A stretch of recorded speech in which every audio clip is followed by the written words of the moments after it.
pessoal, mais um vídeo. Vamos hoje falar sobre conflitos de gerações. É um tema super abrangente, tem muita coisa para se falar, a gente vai falar um pouquinho hoje e em outros vídeos vamos falando um pouco mais. Então, se inscrevam no canal, curtam aqui embaixo, coloquem seus comentários, ok? Então, conflito de gerações. O que são gerações? São pessoas de épocas que nasceram em épocas diferentes, tiveram vivências diferentes, né? Geralmente a gente tem a visão daquilo que a gente vive, do nosso contexto, né? Então hoje, por exemplo, eu sou mãe de 2 adolescentes que já nasceram, né, na era digital. Né? Para eles não existiu a era analógica, né? Eu acho que a minha geração deve ser a última geração da era analógica. Daqui a uns 60 anos a gente não tem mais ninguém da era sem internet, né? Ninguém nem vai saber como era o mundo sem internet. E quando eu era criança, ou quando vocês eram crianças, como é que era? Ah, não pode ver televisão, tem que prestar atenção, né, quantas horas está assistindo, o menino não fica tão perto aí da TV que faz mal para a vista. É a mesma coisa, né? Hoje a gente reclama que os nossos filhos ficam no celular o tempo todo e antes os nossos pais reclamavam que a gente ficava na televisão o tempo todo. Hoje em dia ninguém nem lembra que tem televisão, muito pelo contrário, todo mundo fica no Netflix o tempo todo. Então, esse é um exemplo para a gente pensar um pouco, né, no conflito de gerações, que nada mais são pontos de vista diferentes.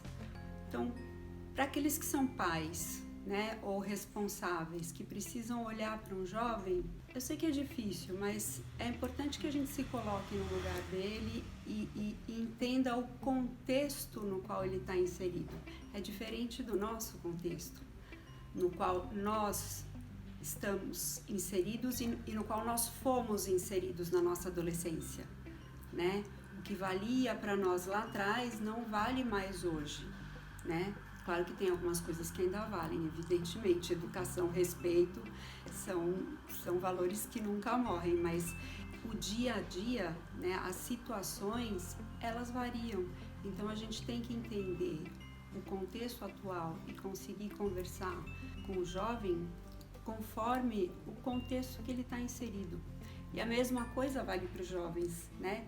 Entender que os pais, ou os avós, os professores, são de outra geração, não tem a facilidade que eles têm hoje, muitas vezes, de entender algum assunto, de entender um contexto, de operar alguma tecnologia, né?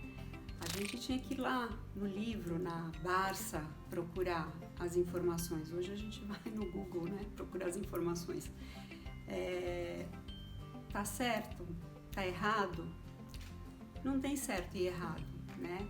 O importante é a gente aprender a contextualizar e ouvir, né? Então os jovens devem ouvir os mais velhos, que têm a experiência, e os mais velhos devem compreender os jovens naquele contexto que eles estão, né?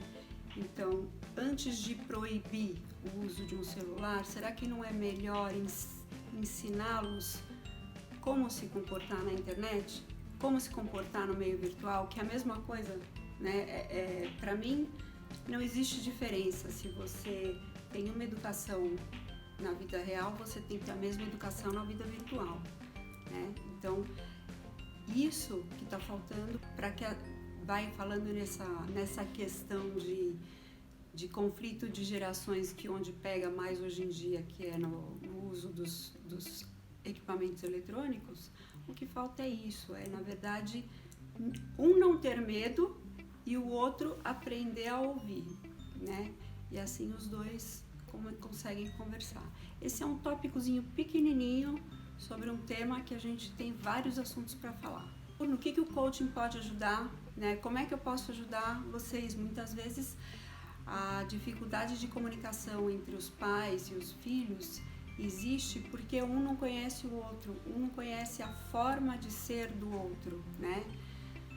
Poxa, mas aí você vai me falar que eu não conheço como é que meu filho?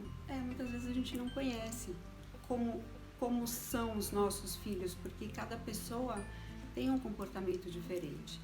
Eu tô lendo um livro, é um livro de um psicólogo, o Gary Chapman. Ele escreveu sobre as 5 linguagens do amor. E eu achei esse que são as 5 linguagens do amor dos adolescentes, né? Então, como os pais e os filhos podem se entender melhor. É para dar um exemplo, né? Cada um tem a sua forma de amar, a sua forma de dar e a sua forma de receber amor. Então a gente precisa compreender qual é a forma de cada um, dos nossos pais, dos nossos filhos, dos avós, dos namorados, dos amigos, enfim. É isso aí, é a dica de hoje para vocês. Um abraço, se gostaram, compartilhem e estamos aqui. Um beijo.